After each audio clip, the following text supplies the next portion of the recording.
আজকে রান্না হচ্ছে কি, এখানে আলু আর মাংস।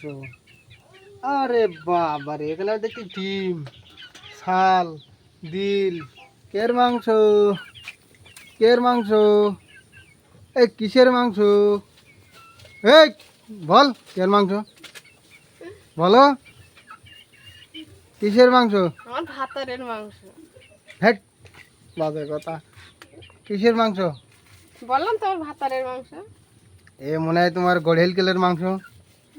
গড়েল কেল। এই দেখুন বন্ধুরা, গড়েল কেলের মাংস দেখি না, গড়েল কেল। ওই বর্ষাকালে খালে বিলি দেখা যায় গড়েল কেল, সেই গড়েল কেলের মাংস আজকে রান্না হচ্ছে। এবার তেল ঢেলে দিয়েছে। আজকে সেই রেসিপি নাকি, একটু বলো দেখি কেরম হবে, কেরম হবে রেসিপিটা, কেরম হবে? যাও দিন এখান থেকে, ফেদা ভাল লাগে না বল দিচ্ছি। খাতি স্বাদ লাগবে।